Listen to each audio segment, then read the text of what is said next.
Vaşinqtonda Sülh Şurasının ilk iclası baş tutur hazırda və davam edir və liderlər bir-bir artıq Sülh Şurasına üzv olan ölkələri təmsil edən liderlər çıxış edirlər və ümumiyyətlə Sülh Şurası nədir, nə üçün yaradılıb və Azərbaycanın Sülh Şurasındakı rolu nə olacaq və bax bütün bunları biz hazırda Milli Məclisin komitə sədri Arzu Nağıyev və millət vəkili Cavanşir Feyziyevlə müzakirə edəcəyik. Xoş gəlmisiniz. Təşəkkür dəvətinizə.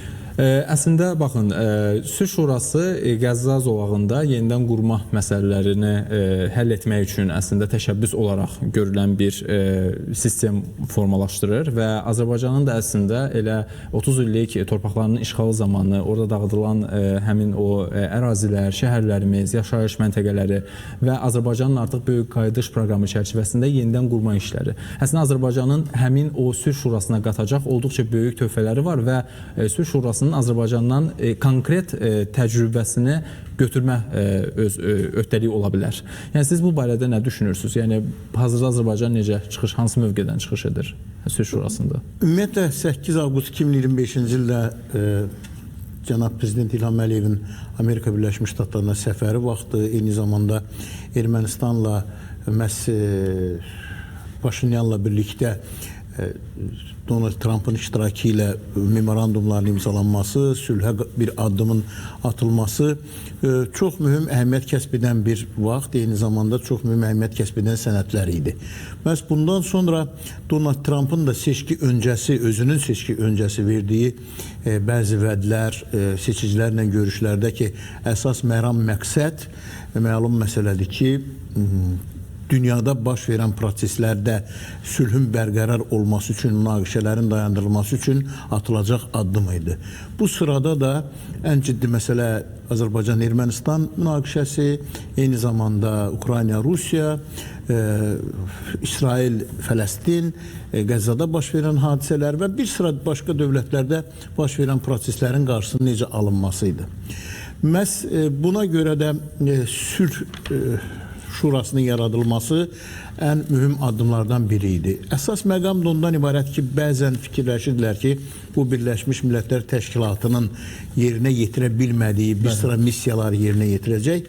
Lakin bu belə olmadı. Hətta bugün Sülh Şurasının birinci iclasında da biz bunu gördük ki, Amerika prezidenti cənab Donald Trump da belə bir bəyanat verdi ki, biz BMT ilə bir yerdə işləyəcəyik. Yəni, iqtisadi məsələlər, digər vəsait yatırımları və sülhün bərqərar olması istiqamətində mütləq şəkildə BMT-nin, yəni BMT bir hüquqi müstəvidir. Burada heç bir dövlət məcbur deyil ki, bu proseslərdə iştirak etsin. Bu, könüllü olan bir qurumdur.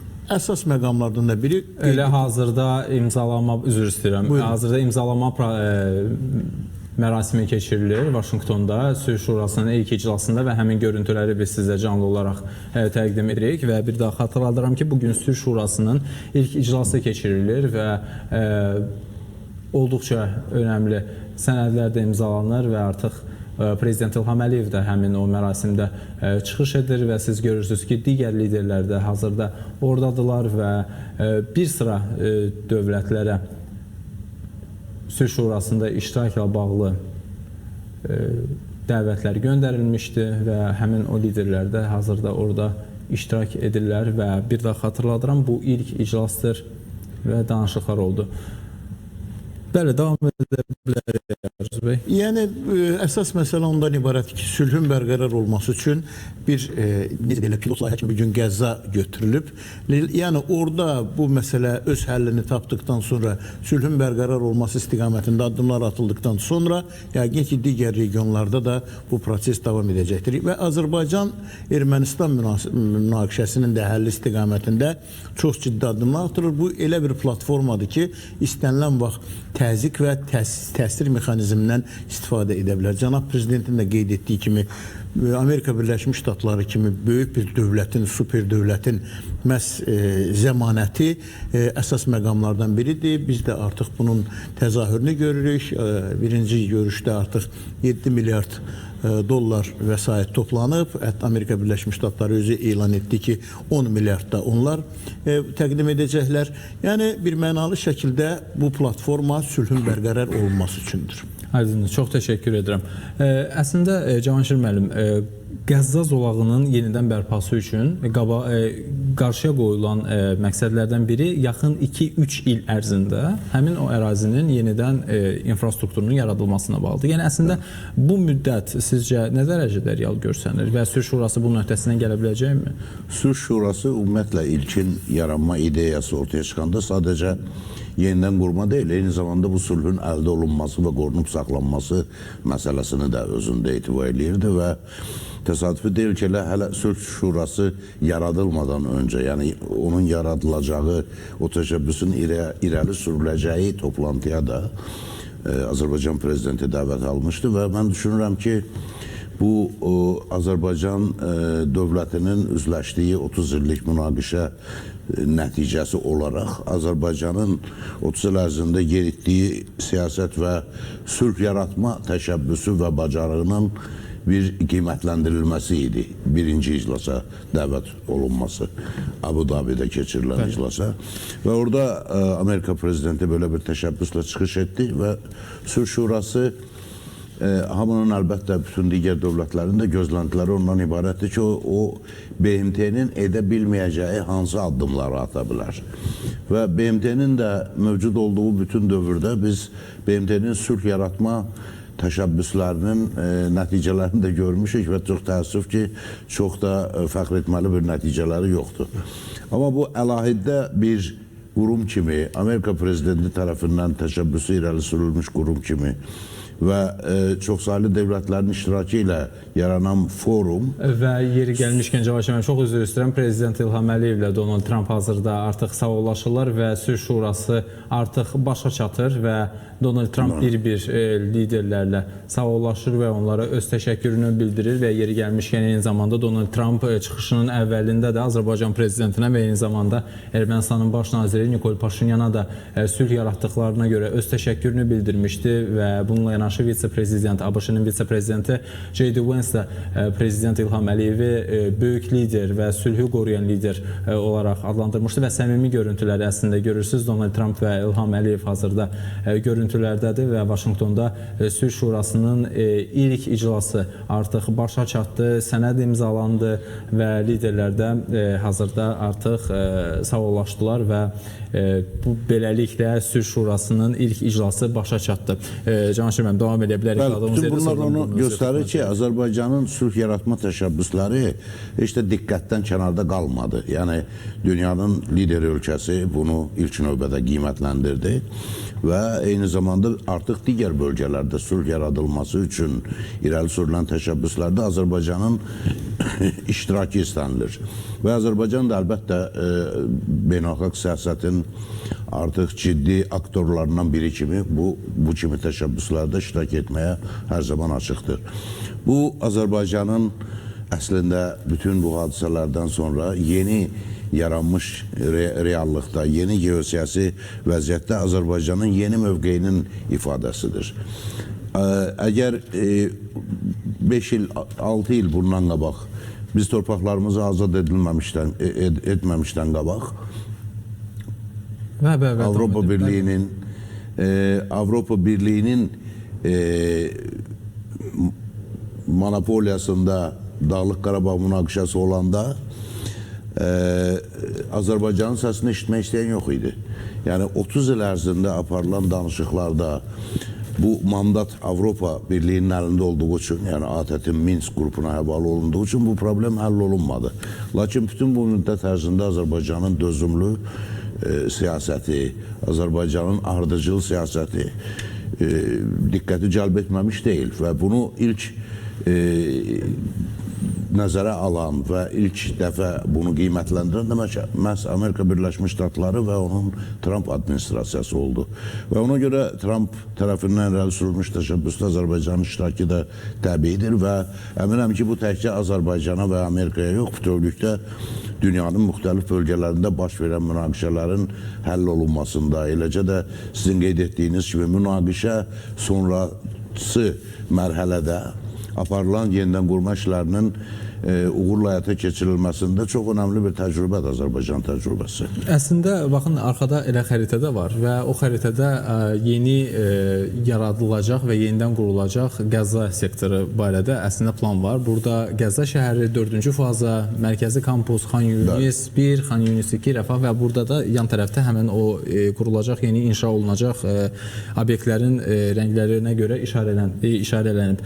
Elə Arzu müəllim, baxın elə az əvvəl qətnamə qəbul olundu və şuranın fəaliyyətində rəhbər tutulacaq maliyyə şəffaflığı prinsipləri də müəyyən edildi. Yəni əslində nə qədər sizcə büdcə lazımdır? Əslində bəziləri deyir ki 70 milyard ziyan dəyib, bəziləri söylüyor ki 25 milyard, halbuki yəni Sülh Şurası qarşısına 25 milyard olaraq bir rəqəmi qoyub. Bilirsiniz, bu milyardlar elədir ki, əvvəlcə hansı işlər görüləcək, ona görə hesablanmalıdır. Bildiyiniz kimi, o bölgə darmadağındır və bir məsələni də deyim, hələ tam şəkildə orada fəaliyyət göstərən o terror təşkilatlarının tör-töküntüləri hələ çıxıb getməyib.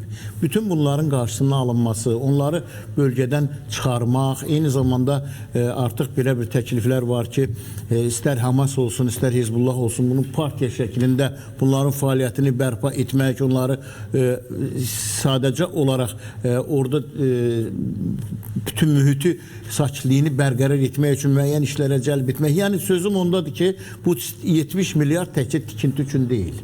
Bu özdə bildiyiniz kimi siz xəritəni göstərdiniz. Bu strateji əhəmiyyətli həm də suya çıxan istiqamətdir. Yəni buradan istənilən gəmilərin yan alması, müxtəlif məsələlər, strateji əhəmiyyətli məsələlər bunlar həll olmalıdır. Yəni şəhərin bərpası bir məsələ, ərazinin bərpası bir məsələ, müxtəlif keçidlərin yaradılması, eyni zamanda həmin o strateji əhəmiyyətli limanların fəaliyyətinin bərpası. Bunlar çox mühüm məsələdir. Buna görə də bugün bir mənalı şəkildə getmək ki, bu 70 milyard bəs edəcək, bu inandırıcı görünmür.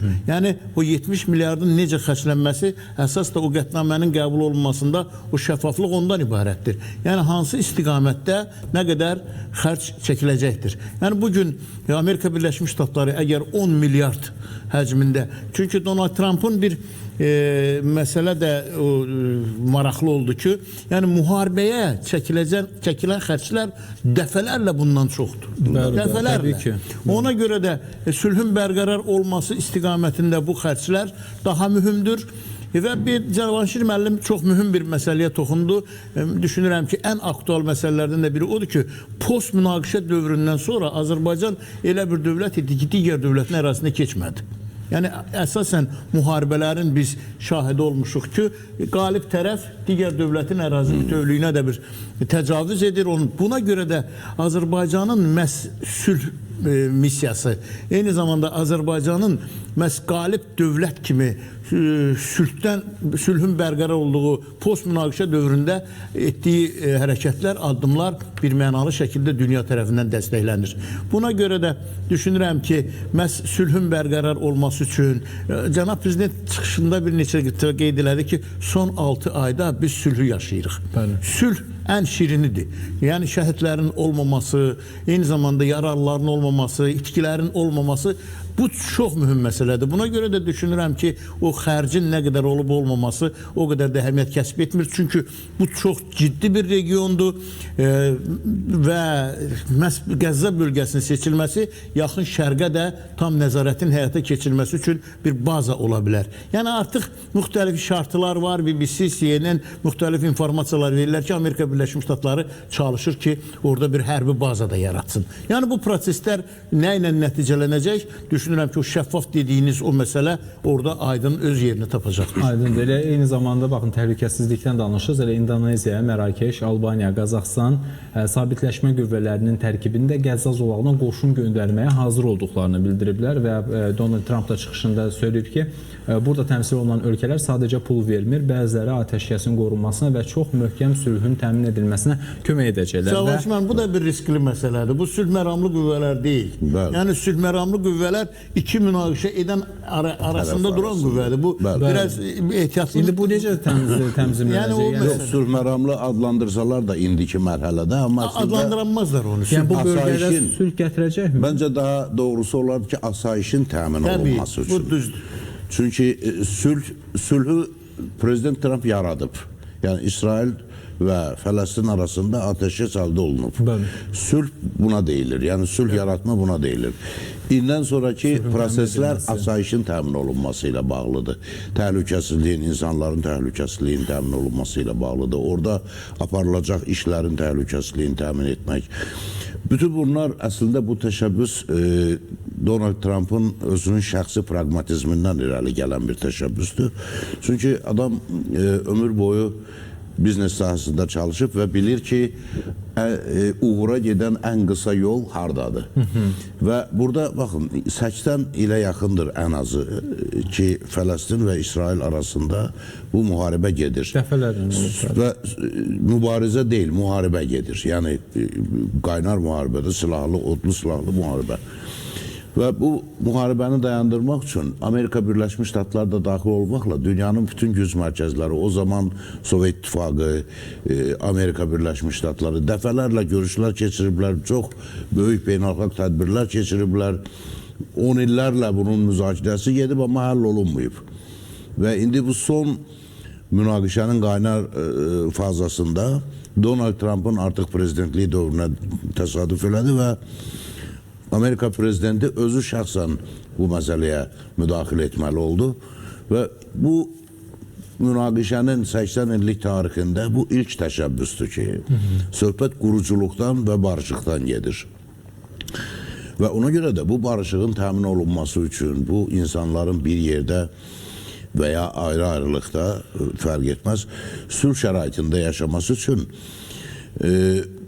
bu şuraya üzv olan dövlətlər də öz iradəsini ortaya qoymuş oldular. Sülh şurasına gəlməklə və ora vəsait yatırmaqla. Yəni, dünyanın onlarla ölkəsi Donald Trump'ın təşəbbüsünə cavab olaraq öz vəsaitini ora qoyur ki, Qəzza bölgəsində bu dağıdılmış evlər, şəhərlər, kvartallar, məhəllələr hamısı yenidən bərpa olunsun. Orada yaşayacaq insanlar üçün iş yerləri təmin olunsun, onların normal həyatı üçün lazım olan bütün infrastruktur yaradılsın. Və bu, ən azı bizə məlum olan son 100 illik tarixdə ilk belə təşəbbüsdür. Çünki bütün müharibələr, Arz müəllim dediyi kimi, ortaya sülh məramlar qoyulurdu, amma heç kim heç bir məsuliyyət daşımırdı. Birləşmiş Millətlər Təşkilatı da o cümlədən. Baxın, Bosniya və Hersegovinada Serbiya ilə Bosniya arasında olan münaqişə zamanı, ümumiyyətlə Balkanlarda 91-ci ildən sonra baş verən Srebrenicada 10.000 adamı qətlə yetirdilər, soyqırımı həyata keçirdilər. BMT-nin sülh məramlı qüvvələri oradaydı həmin an. Buna baxmayaraq soyqırımı törədildi. Amma bu təşəbbüs, ona görə Donald Trump deyir ki, müharibənin dəyəri, qiyməti, onun xərci sülh yaratmadan qat-qat çoxdur. Biz niyə sülh yaratmayaq? Niyə pulumuzu müharibəyə xərcləyirik, amma sülhə xərcləmək istəmirik? Və belə xoş məramlı bir təşəbbüsə qoşulmamaq özü də sülhü dəstəkləməmək olardı.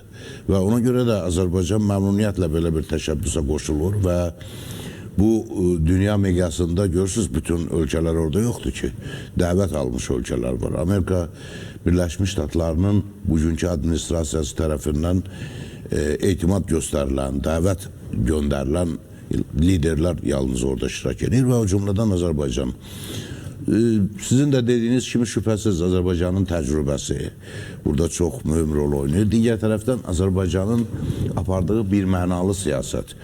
Dünya siyasət bilirsiniz oyundur. Burada çox mürəkkəb konfigurasiyalı oyunlar baş verir. Pərdə arxası, pərdə önü və s.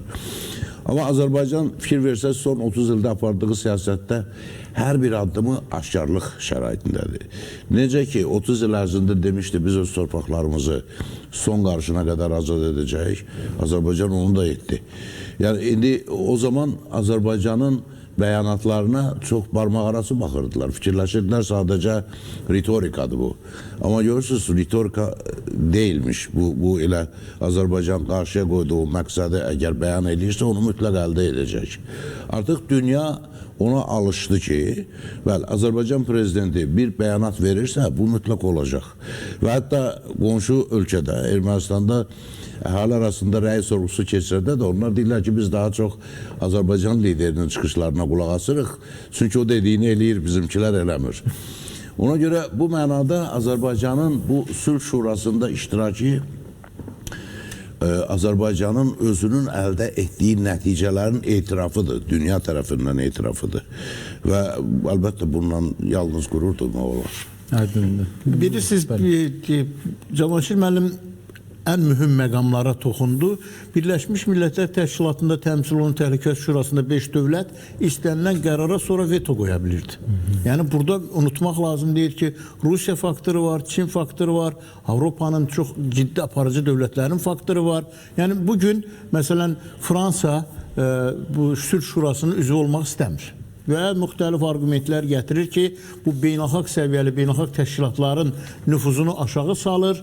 Bu Donald Trump'ın öz istəyidir. Onlar elə öz nüfuzlarının düşməsindən Bəli, ona görə. Lakin artıq bu Azərbaycanın burada iştirakı, Cavanşir müəllim bir məsələni qeyd etdi ki, ümumiyyətlə Azərbaycanın geosiyasi vəziyyəti, istər orta dəhliz, istər Transxəzər dəhlizlər, bu problemlərin hamısı o qədər yüksək səviyyədə Çindən Avropaya çıxan yolun Azərbaycan ərazisindən keçməyi, Cənubi Qafqazda bu günləri sülhün bərqərar olması məhz Azərbaycanın apardığı daxili və xarici siyasətlə bağlıdır. Eyni zamanda bir məsələni də qeyd edim, bu cənab Prezident İlham Əliyevin qətiyyətinə bağlıdır. Yəni qətiyyətli lider əgər çox hörmətli Cavanşir müəllim dediyi kimi ki, verdiyi sözə tam şəkildə əməl edib, bütün dünyada bu mərkəzlər bunların hamısını təhlil edir, bunların hamısını yəni verdiyi sözün arxasında durmaq məsələsi var. Ona görə də düşünürəm ki, bu Birləşmiş Millətlər Təşkilatının alternativi deyil, ona dəstək ola biləcək məsələdir. Burada artıq hətta Çinin liderindən bağlı məsələni qaldırdı Amerika Prezidenti Donald Trump ki, orada Çində olanda da bunlar sülhün bərqərar olması üçün addımlar atmağa çalışır. Bugün ən ciddi məsələlərdən biri İran məsələsidir. Yəni İranın məlum məsələdir ki, istər Hamasa, istər Hizbullaha necə dəstək verməsi gündəmdə olub daimi. Yəni bunların qarşısını almaq. Bir də Fələstin dövləti daimi humanitar yardım alıb. Dünyada ikinci belə bir dövlət yoxdur ki, bu qədər humanitar yardım alsın.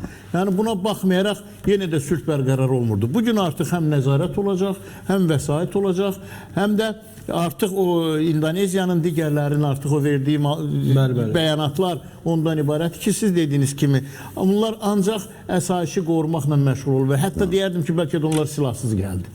Yəni bu silahla gəlmək artıq bir başqa məsələdir. Yəni polis silahı ola bilər. Təbii ki, belə ola bilər. Yoxsa ağır artilleriya ilə, ağır silahla bu hansı sülhün bərqərar olmasına gələ bilər? O sadəcə olaraq hamı tərəfindən qəbul oluna bilər ki, bu bir təcavüzdür. Bu bir silah. Əsas məqam düşünürəm ki, Azərbaycanın çox ciddi və qətiyyətli lideri olan bir dövlət kimi qəbul olunmasıdır. Və gələcəkdə də sülh müqaviləsinin imzalanmasında Azərbaycan-Ermənistan məsələsində bu mütləq şəkildə lazımdır. Çünki artıq zəmanət verən bir qurum arxadadır. Hətta bir neçə xarici aktorlar, bir neçə dövlətlər, hətta onların xüsusi xidmət orqanları nə qədər cəhd eləsələrdir ki, bu müqavilə imzalanmasın, bunlar onun arxasındadır və düşünürəm ki, Amerika Birləşmiş Ştatları kimi digər ciddi dövlətlər buna öz təsir mexanizmindən istifadə edə bilərlər. Digər məsələ Cavanşir müəllim bu yaxın şərqdə olan məsələləri tənzimləmək üçündür. Biz orada məsələn Türkiyənin Xarici İşlər Naziri Hakan Fidanı gördük. Yəni bu məsələ Türkiyənin, çünki dəfələrlə istər Fransa, istər digər dövlətlər bəyanat verir ki, bugün Amerika Birləşmiş Ştatlarının regionda ən yaxın tərəfdaşı kimi çıxış edən İsrail və Türkiyədir. Eyni zamanda Azərbaycan-İsrail münasibəti də ən yüksək səviyyədədir. Azərbaycan-Türkiyə münasibəti də ən yüksək səviyyədədir. Ona görə də bu vasitəçilik missiyasından da istənilən məsələlərdə addım atmaq olar. Rusiya ilə balanslı siyasət, İranla balanslı siyasət, yəni cənab Prezidentin İran rəhbərliyi ilə telefon danışıqlarında da biz bunu gördük. Türkiyə ilə olan münasibətlər, eyni zamanda Ermənistanla atılan addımlar, artıq iqtisadi məsələlər, istər sərhədlərin delimitasiyası, demarkasiyası, komissiyalar və təbii ki, yəni vitse-prezident Vens də burada olanda bir daha qeyd etdi ki, məhz Azərbaycan güvənilən inanılan, eyni zamanda sözünü tam yerinə yetirən qətiyyətli liderə malik bir dövlətdir. Yəni əsas məsələlər budur ki, gələcəkdə sülh müqaviləsinin imzalanmasında da bu qurumun rolu danılmazdır. Eyni zamanda elə biraz əvvəl də məlumatlar da artıq yavaş-yavaş çıxır və Cənubi Qəzzada 100 mindən çox daimi mənzil, 200 məktəb və 75 tibbi müəssisənin tikilməsi də planlaşdırılır. Və yeri gəlmişkən əslində bir süjetimiz var. Yəni istəyirsiniz onu izləyək, ardından müzakirəmizi davam edərik. Amerika Birləşmiş Ştatlarının paytaxtı Vaşinqtonda Sülh Şurasının ilk iclası keçirilib. İclasın açılışını Prezident Donald Trump edib. O, Sülh Şurasının fəaliyyətinə böyük əhəmiyyət verdiyini bildirib. Trump tədbirdə iştirak edən onlarla dünya liderini salamlayıb və onların çoxunu dəyərli dost adlandırıb. İclasda çoxsaylı liderlər iştirak etsə də, Trump qeyd edib ki, bəzi ölkələr, o cümlədən Böyük Britaniya, Fransa və Kanada hələlik şuraya qoşulmaq dəvətini qəbul etməyib, lakin edəcəklər. Bəziləri biraz hilə işlədir. Bu işə yaramır. Mənə qarşı hilə işlətmək olmaz, deyə Trump bildirib. O əlavə edib ki, bu indiyədək yaradılmış ən nüfuzlu şuradır. İlk iclasın əsas mövzusunu müharibədən zərər görmüş Fələstinin Qəzza zolağı regionunda yenidən qurma işlərinin görülməsi və burada beynəlxalq sabitləşdirici qüvvələrin yaradılması məsələləri təşkil edir. Qeyd edək ki, İsraillə Fələstin atəşkəs və sülhə dair razılığa gəlsə də, razılaşmanın etibarlılığı ekspertlər tərəfindən hələlik kövrək kimi qiymətləndirilir. Trumpın sözlərinə görə şura üzvləri yenidən qurma üçün 5 milyard dollar ayırmağa söz veriblər. Bu, Fələstin ərazisinin bərpası üçün tələb olunan təxminən 70 milyard dolların yalnız kiçik bir hissəsidir. Gözlənilir ki, üzv ölkələr beynəlxalq sabitləşdirmə və polis qüvvələrinə minlərlə hərbiçi göndərəcək. Bəzi dairələr hesab edir ki, Trump Sülh Şurasını Birləşmiş Millətlər Təşkilatına alternativ qurum kimi işə salıb.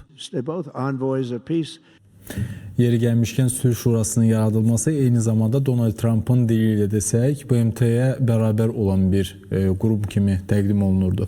Yəni, gəlin biraz BMT və elə Sülh Şurasını qarşılaşdıraq. Yəni, sizcə bu hər iki dediyimiz bu ifadə, söz və təşkilat bir-biri ilə hər hansısa bir əlaqəsi varmı, yoxsa tamamilə fərqli bir fəaliyyət? Yox, əlbəttə bunlar ayrı-ayrı təşkilatlardır. Baxın, dünyada 7500-dən çox beynəlxalq təşkilat var, qlobal fəaliyyətlə məşğul olan. Yəni, bütün dünya ölkələri öz fəaliyyətində nəzərə alaraq öz işini quran 7500-dən çox təşkilat var. Və onlardan biri də Donald Trump'ın təşəbbüsü ilə yaradılmış Sülh Şurasıdır. BMT isə bir dənədir bütün dünya üçün və bu, belə dünya nizamı olaraq belə qəbul olunub. Və ona görə də ən çox sayda ölkədə BMT-nin üzvüdür və ondan sonra ikinci böyük təşkilat qoşulmama hərəkətidir. Sülh Şurası əlahiddə yaradılmış bir təşkilatdır və Amerika prezidentinin təşəbbüsü ilə yaradılır. Bu, ola bilər gələcəkdə Trump Sülh Şurası da adlana bilər.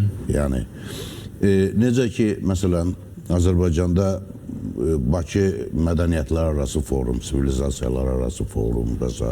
keçirilir. Trump da belə bir Sülh Şurasının əsasını qoyub.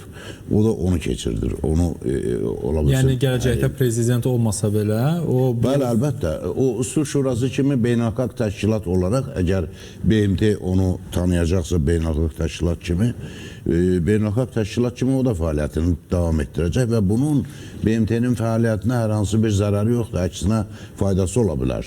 BMT çərçivəsində qəbul olunan qərarlar və yaxud edilən çıxışlar, verilən təkliflər heç bir şəkildə həyata keçməsinin zəmanəti yoxdur. Çünki bunun mexanizmləri yoxdur.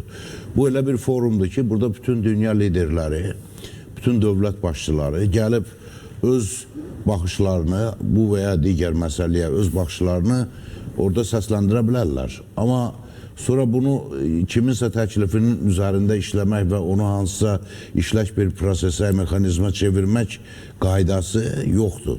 Və Fransanın, o bayaq Arzu müəllim dedi, Fransanın qoşulmamaq istəyi var. Fransanın və ya Rusiyanın və yaxud Çinin belə bir təşəbbüsə qoşulmamasını başa düşmək olar. Çünki onlar elə fikirləşir ki, bu Sülh Şurası deyilən təşkilat birdən elə güclü bir imic qazanar ki, BMT-nin Təhlükəsizlik Şurası ilə artıq heç kim hesablaşmaz. Amma görünən odur ki, BMT-nin Təhlükəsizlik Şurasının qərarları ilə Təhlükəsizlik Şurasının özünün üzvləri belə hesablaşmırlar. Mesela Fransa'nın attığı, beynəlxalq siyasətdə attığı addımlar və yaxud Rusiyanın attığı addımlar, Təhlükəsizlik Şurasının üzvü olan 5 dövlət özü bir çox hallarda BMT tərəfindən müzakirə olunmuş və çoxluğun tərəfdar olduğu məsələləri dəstəkləmir praktiki fəaliyyətində. Və ona görə bu da Donald Trump'ın pragmatizmindən, praktikliyindən irəli gəlir ki, praktik bir qurum yaradılmasına ehtiyac yarandı.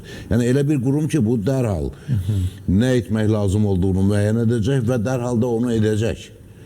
BMT əgər belə bir qərar qəbul etsəydi, Qəzzanın tutaq ki, bərpası və İsraillə Qəzza bölgəsi arasında sülh yaratmaq. Onsuz da BMT 80 ildir bunu müzakirə edir, amma heç bir nəticə BMT-nin hər hansı bir nəticə də gəlməyib. Artıq qalmayıbmı?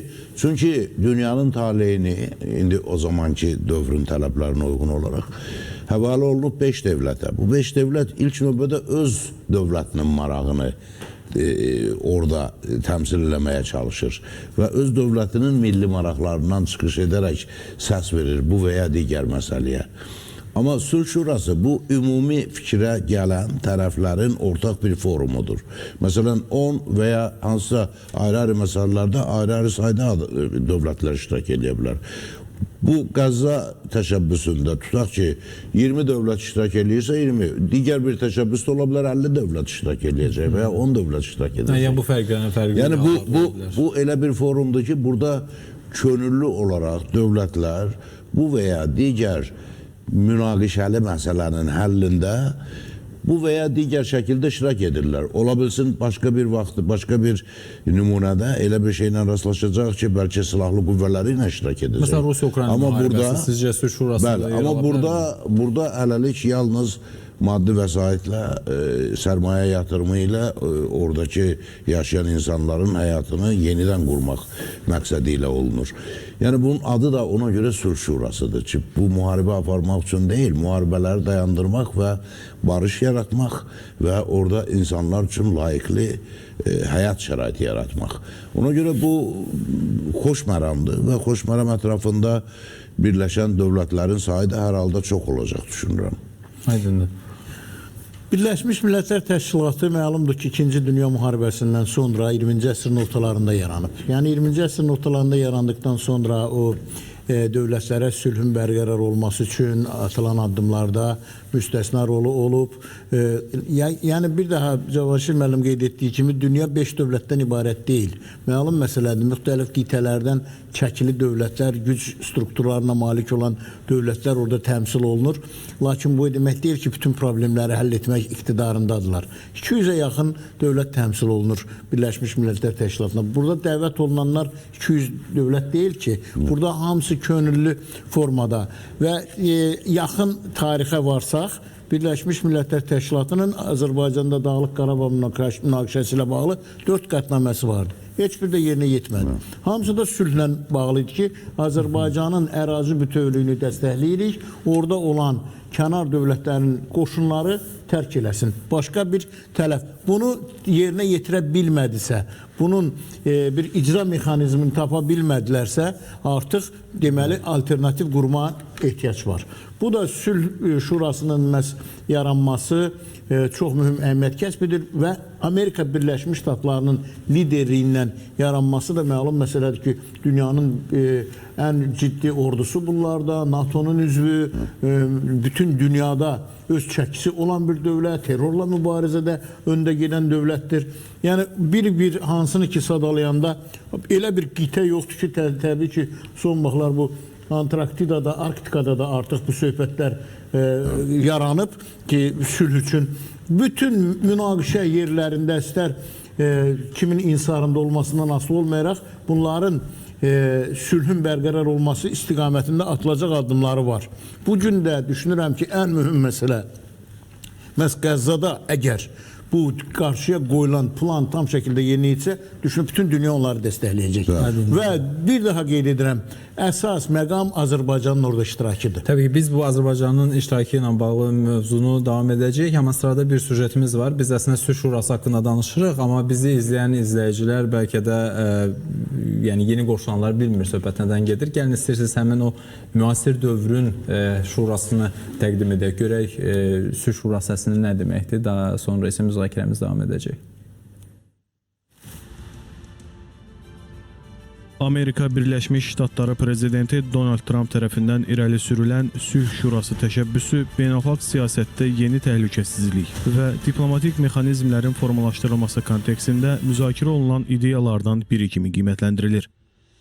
Bu platforma Yaxın Şərqdə sabitliyi bərpa etmək məqsədi daşıyır. Təsis sənədi Amerika Birləşmiş Ştatları, Azərbaycan, Ermənistan, Argentina, Bolqarıstan, Macarıstan, İndoneziya, İordaniya, Qazaxıstan, Pakistan, Qətər, Səudiyyə Ərəbistanı, Türkiyə, Birləşmiş Ərəb Əmirlikləri, Özbəkistan və başqa ölkələr tərəfindən imzalanıb. Hələ bir ay öncə Prezident Trump yeni strukturdan qlobal sülhə nail olmaq üçün istifadə olunacağına ümidvar olduğunu bildirmişdi. Yeni yaradılan bu platforma qlobal miqyasda artan geosiyasi gərginliklər, regional münaqişələr və təhlükəsizlik arxitekturasında baş verən transformasiyalar fonunda xüsusi aktuallıq kəsb edir. Bu qurum ilk növbədə Qəzza bölgəsində sülhün, təhlükəsizliyin və oradakı bərpa işlərinin həyata keçirilməsi məqsədi ilə yaradılsa da, onun bu prosesin ardınca dünyanın istənilən nöqtəsində sülh və təhlükəsizliyin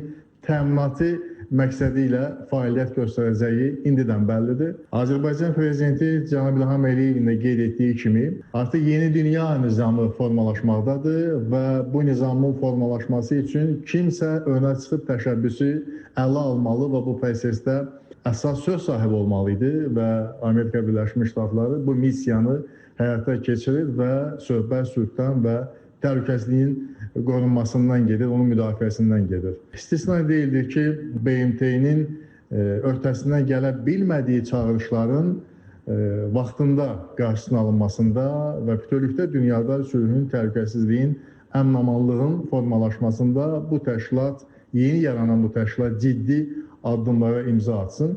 Qəzza ilə bu proses başlanır və Qəzzaya artıq 5 milyard dollardan artıq vəsaitin toplanması planlaşdırılır. Nəticələr ürək açıcı olacağı təqdirdə artıq dünyanın istənilən bölgəsində biz bu təşkilatın ciddi nailiyyətlərə imza atacağına inanmaq istəyirik. Müasir beynəlxalq münasibətlər sistemində sülhün əldə olunması qədər onun qorunması və davamlı mexanizmlərdən təmin edilməsi də prioritet məsələdir. Sülh Şurası məhz bu boşluğu doldurmağa iddialı olan bir təşəbbüs kimi çıxış edir. ABŞ Prezidenti Donald Trump'ın yeni təşəbbüsü 2-ci Dünya müharibəsindən sonra formalaşmış və bugün artıq iflic vəziyyətində olan qlobal təhlükəsizlik arxitekturasının tamamilə yenidən dizayn edilməsidir. Ağ Ev rəhbərinin Sülh Şurası Qəzzadan daha irəli gedəcək və ən əhəmiyyətli beynəlxalq təşkilat ola bilər bəyanatı açıq şəkildə göstərir ki, dünya ənənəvi diplomatiyadan praqmatik korporativ idarəetmə modelinə keçir. Bu keçid prosesində Azərbaycanın strateji mövqeyi və Prezident İlham Əliyevin uzaqgörən siyasəti ölkəmizi yeni qlobal masada söz sahiblərindən birinə çevirib. Sülh Şurasının yaradılması ideyası əslində dünyanın uzun müddət ehtiyac duyduğu, lakin mövcud bürokratik əngəllər səbəbindən reallaşdıra bilmədiyi radikal islahatın təzahürüdür. Birləşmiş Millətlər Təşkilatının Təhlükəsizlik Şurasındakı daimi üzvlərin veto hüququndan istifadə etməsi qlobal münaqişələrin həllini dalana diriyib. Prezident Trump'ın biz Birləşmiş Millətlər Təşkilatı ilə birlikdə işləyirik, BMT-nin böyük potensialı var fikri diplomatik nəzakət kimi səslənsə də, əslində sətiraltı mənaya malikdir. Bu, BMT-nin funksionallığını itirdiyinin, yeni və daha çevik mexanizmin işə düşməsinin rəsmi elanıdır. Beynəlxalq ekspertlər Sülh Şurasını 21-ci əsrin müqəddəs ittifaqı adlandırırlar. Sülh Şurasının Qəzzadan sonraki hədəflər arasında qlobal miqrasiya böhranının həlli, iqlim dəyişikliyi ilə mübarizədə daha praqmatik yanaşmaların tətbiqi və beynəlxalq terrorizmə qarşı vahid cəbhənin yaradılması yer alır. Bütün bu məsələlər illərdir BMT müstəvisində müzakirə olunsa da real həllini tapmayıb. Sülh Şurası bürokratik prosedurları kənara qoyaraq birbaşa nəticəyə fokuslanacaq. Azərbaycanın xarici siyasətində bu yeni platformaya inteqrasiya xüsusi yer tutur. Prezident İlham Əliyev hər zaman beynəlxalq hüququn aliliyini və ikili standartların yol verilməzliyini vurğulayıb. BMT Təhlükəsizlik Şurasının qətnamələrinin icra edilməməsi və dövlətimizin ərazi bütövlüyünü öz gücünə bərpa etməsi təcrübəsi rəsmi Bakının beynəlxalq təşkilatlara yanaşmasını formalaşdırıb.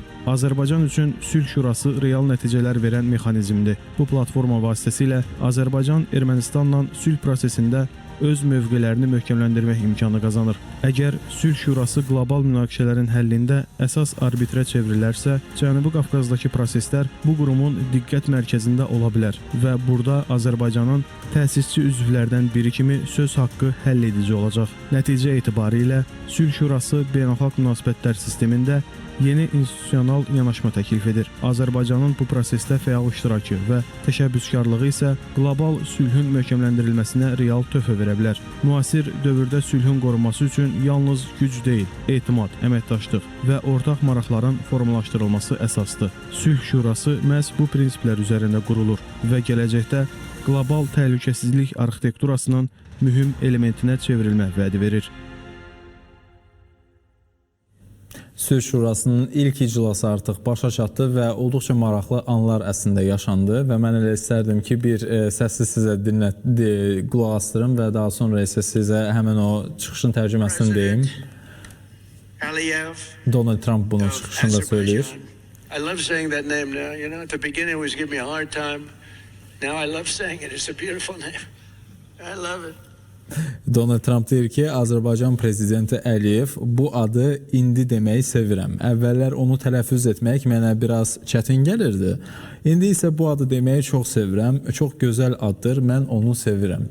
Və eyni zamanda da elə sağollaşanda da əgər diqqət yetirdirsə, Donald Trump İlham Əliyevlə çox səmimi şəkildə və digər liderlərdən fərqli olaraq daha fərqli şəkildə sağollaşdı. Əslində elə Azərbaycan liderinin bütün dünya liderləri ilə, yəni əslində təmasları, davranışları və çəkisi olduqca yəni yüksəkdir, böyükdür. Yəni ona sözünün kəsəri olduqca böyükdür və Azərbaycan buna görə də artıq yəni orta güc ölkəsinə çevrilir.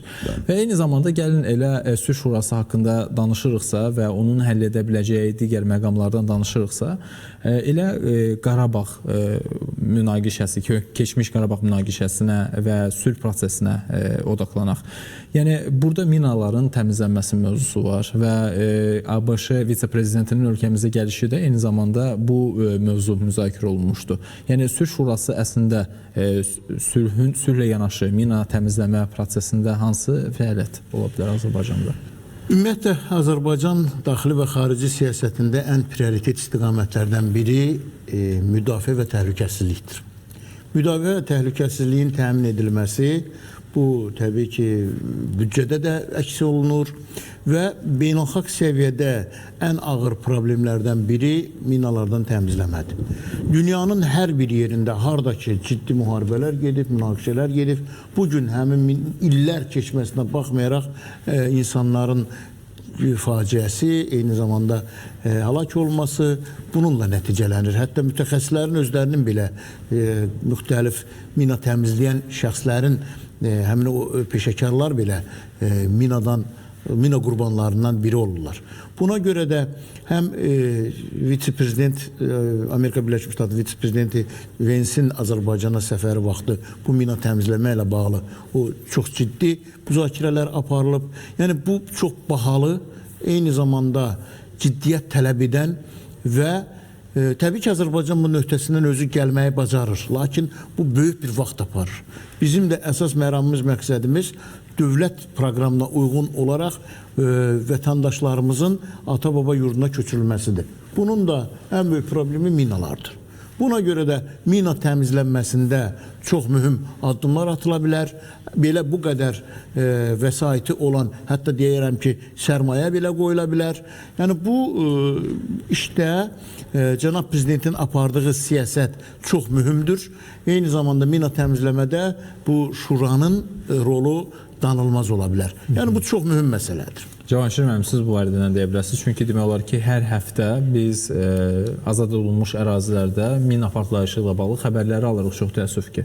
Yəni bunun bir dəfəlik və Ermənistan tərəfinin həmin xəritələri təqdim etməsi, yəni bu şura çərçivəsində necə müzakirə oluna bilər? Yəni necə təsir göstərə bilər? Xəritələrin təqdim edilməsi, mən düşünürəm ki, onlar o qədər nizamsız bir şəkildə onu yerləşdiriblər ki, zamanında. Ona görə indi əldə etdikləri və bizə təqdim etdikləri xəritələrin heç biri o qədər də düzgün əks etdirmir.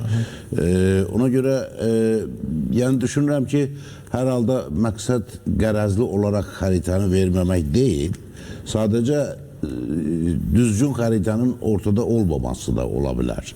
Amma istənilən halda Azərbaycan ərazisi ən çox minalarla çirklənən bir neçə ölkədən biri sayılır dünyada. Yəni minaların sayına və bastırıldığı ərazinin həcminə görə dünyada ən çox ərazisi mina ilə çirkləndirilmiş ölkələrdən biridir. Və bu illərlə vaxt aparan bir işdir. Bu fəaliyyətlə bağlı Böyük Britaniya, məsələn, Fransa, Avropa Birliyi müəyyən miqdarlarda vəsaitlər ayırıblar Azərbaycana. Amma Amerika Birləşmiş Ştatlarının həm təcrübəsi bu işdə, həm onun istifadə etdiyi və yaxud bizə istifadə üçün verə biləcəyi texnikalar, mina təmizləmə texnikaları olduqca faydalı ola bilər bu işdə. Qardaş Türkiyənin bu sahədə bizə köməyi çox böyükdür, ən böyük yəni dəstək biz Türkiyədən alırıq bu minaların təmizlənməsi, həm texniki dəstək alırıq, həm maddi dəstək alırıq. Amma bu Arzu müəllimin dediyi kimi insanların öz həsrətlə uzun illər gözlədikləri və indi köçmək istədikləri torpaqlara qayıdış zamanını da uzadır. Ona görə kim bilir, bəlkə Sülh Şurasının növbəti məsələlərindən, təşəbbüslərindən biri Azərbaycanda mina təmizləməsinə yardım etmək ola bilər. Bunu biz sadəcə fərziyyə kimi irəli sürə bilərik, amma bütövlükdə əlbəttə bu ilk növbədə bizim özümüzün məsuliyyətimizdir, bizə lazım olan fəaliyyətdir. Ona görə Azərbaycan dövləti onu büdcədə də uzun illər hələ nəzarətdə, yəni diqqətdə saxlayacaq ki, bu torpaqlar təmizlənsin və insanlar öz torpaqlarında rahat yaşaya bilsinlər. Digər tərəfdən baxın, texniki tərəqqi hər gün dəyişir. İndi bir zaman minanı ancaq siqnal vasitəsilə tapmaq olurdu. İndi skan eləməklə ərazini, Sputnikdən skan eləməklə orada hansı ərazilərdə minaların yerləşdiyini də bilmək olur. Ona görə texniki tərəqqinin də gətirə biləcəyi faydalar var bu işin daha da sürətlənməsi üçün. Ona görə mən bu sahədə mütəxəssis olmadığım üçün çox detallarını deyə bilmərəm, amma ən azından ümumi bildiyimiz məsələlər var ki, mina təmizlənmə prosesi bütün dünyada ən bahalı, ən ağır bir prosesdir və çox vaxt aparan prosesdir, amma müasir texnoloji yeniliklər onun həyata keçirilməsini biraz da sürətləndirə bilər. Yəni orada təmsil olunan dövlətlərin çoxunun bu işdə səriştəsi də var, təcrübəsi də var. Onların da köməyi danılmaz ola bilər. Söhbət tək vəsaitdən getmir. Cavanşir müəllim qeyd etdiyi kimi müasir texnologiya, texnika, hətta o proseslərdə süni intellektdə belə ondan da istifadə etmək mümkündür. Bu da ki, müasir texnologiyada təmsil olunan o şurada dövlətlərdə bu imkana malikdirlər. Və Sülh Şurası zamanı çıxışında ABŞ prezidenti Donald Trump belə bir stat işlədib və bugün məmnuniyyətlə bildirirəm ki, Qazaxıstan, Azərbaycan, Birləşmiş Ərəb Əmirlikləri, Mərakeş, Bəhreyn, Qətər, Səudi Ərəbistanı, Özbəkistan və Küveyt yardım paketinə 7 milyard ABŞ dollarından çox vəsait yatırıb. Bu möhtəşəmdir. Sizə təşəkkür edirəm, cənablar. Və o həmçinin qeyd edib ki, BMT-nin humanitar məsələlərinin əlaqələndirilməsi idarəsi Qəzza üçün əlavə olaraq 2 milyard dollar da toplayacaq. Yaponiya və iri miqyaslı xeyriyyə şirkətləri də Cəmiyyətlər. burada xeyriyyə vəsaitlərinin toplanması həyata keçirmək öhdəliyini öz üzərinə götürüb deyə yazıblar. Qeyri-hökumət təşkilatları ABŞ özü isə sülh şurasına 10 milyard dollar vəsait qoyacaq. FIFA, Futbol Federasiyası və Qəzzadakı layihələr üçün əlavə 75 milyon dollar toplamağa da köməklik göstərəcək. Və eyni zamanda elə ABŞ prezidenti həm prezident İlham Əliyeva və eyni zamanda Ermənistanın baş nazirinə çıxışı zamanı minnətdarlığını bildirib. Əslində bizdə o görüntülər var. Əgər mümkünsə biz onlara gəlin izləyək və ardındansa davam edək.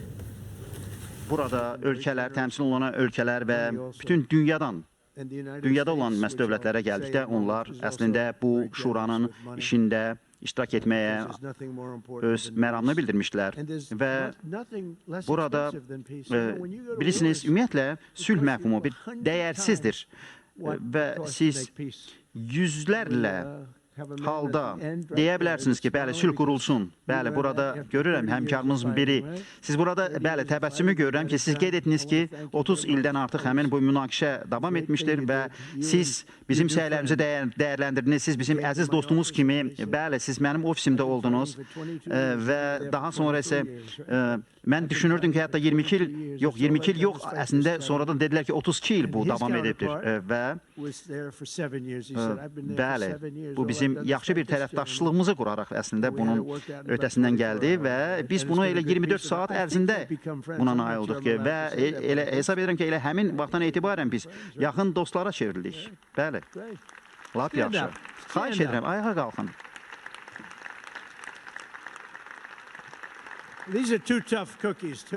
Baxın, bu çox sərt bir məsələ idi, belə asan, hər ikisi də çox öz mövqeyində dayanan insanlar idi. Biz görürük. Bu nəticə göz qarşısındadır. Bir tərəfdə bu insanlar, digər tərəfdən digər həmkarlar. Görürsünüz, bəzi hallarda 32 il ərzində bunlar bir-birini məhv edirdi. Mən dedim ki, yaxşı olardı ki, bunlar bir-birinə yaxınlaşsınlar. Növbəti bir saatda biz buna nail olduq. Onlar bir araya gəldilər, imza atdılar və biz sülh yaratdıq. Və bunlar da çox mühüm ölkələrdir. Mən bunu heç zaman yaddan çıxarmaram. Elə bir həftə əvvəl bu işlərə hazırlıq başladı və bunun yaddan çıxmaz bir hadisə oldu. Çox sağ olun ki, hər ikiniz bir araya gəldiniz. Biz bunu etdik. 32 il. Təşəkkür edirəm. Çox sağ olun. Və mən bugün şərəf hissi ilə Edi Rama, baş nazirin burada olmasını qeyd etmək istəyirəm. Və bəli, biz izlədik bu həmin yenə səmimi çıxış və son olaraq artıq mən istərdim ki, bir sizin də öz təəssüratlarınızı artıq alım. Yəni Azərbaycan sülh şurasındakı rolu və Donald Trump'ın eyni zamanda çıxışı və bugün baş verən bütün hadisələri qısaca necə təhlil edərdiniz? Düşünürəm ki, bu çox ciddi bir qurumdur. Birləşmiş Millətlər Təşkilatının işinə dəstək verən bir qurum olacaqdır. Eyni zamanda Qəzzada sülhün bərqərar olması çox mühüm məsələdir və Azərbaycan prezidenti cənab İlham Əliyevin apardığı daxili və xarici siyasətin, qətiyyətli siyasətin və özünün necə bir lider olduğunun məntiqi nəticəsidir ki, bu səviyyədə cənab prezidentin siyasətinə uyğun olaraq həm regionda iqtisadi, siyasi və hərbi cəhətdən söz sahibi olmağımızı bir daha göstərir. Eyni zamanda da öz sözümüzün üstündə duran və post-münaqişə dövründə də sülhü bərqərar edən bir dövlət kimi bütün dünya tərəfindən, bəşəriyyət tərəfindən tanınması və məntiqi, son məntiq kimi də Amerika Birləşmiş Ştatlarının prezidenti Donald Trump'ın 32 illik münaqişəyə son qoyan bir lider kimi onun haqqında dediyi fikirlərdir. Təşəkkür edirəm. Cavanşir müəllim, buyurun. Sülh yaratmaq istənilən halda çox yaxşı təşəbbüsdür və istənilən tərəfdən, istənilən dövlətdən və ya siyasətçidən gələn belə bir təşəbbüslər yalnız alqışa layiqdir. Və Donald Trump'ın təşəbbüsü ilə yaradılmış Sülh Şurası ilk addımlarını atır və istər Azərbaycan-Ermənistan münaqişəsinin başa çatmasını, istər digər münaqişələri Pakistan, Hindistan və s. digər münaqişələri xatırlatması da onu göstərir ki, doğrudan da Amerika prezidenti bütün dünyada mövcud olan münaqişələrin sona çatmasını arzulayır. Və nəinki arzulayır, həm də praktik olaraq bir addım atır. Və bu onun ilk addımıdır. Qəzza zolağında sülhün, asayişin bir dəfəlik təmin olunması Sülh Şurasının ilk layihəsidir. Və mən inanıram ki, bu layihə uğurlu olacaq və xüsusilə ona görə ki, bu Sülh Şurası, yəni hamı sülh təşəbbüsü irəli sürə bilər, amma onu həyata keçirmək üçün bir ciddi bir onun əsası lazımdır. Bu əsas ondan ibarət ki, məhz Amerika Birləşmiş Ştatları bu təşəbbüsün aparıcı qüvvəsidir. Və belə olduğu halda əlbəttə bu Sülh Şurasının gələcəkdə həm indi Qəzzada, həm də gələcəkdə başqa bölgələrdə sülh yaratmağına, sülh yarada biləcəyinə əminlik artır. Aydın, çox təşəkkür edirəm və bir daha xatırladım ki, müzakirəmizi Milli Məclisin Komitə sədri Arzun Ağayev və millət vəkili Cavanşir Feyziyevlə apardıq. Mən sizinlə bu günü sağollaşıram. Sabah 20:00-da görüşmək ümidi ilə gecəniz xeyrə qalsın.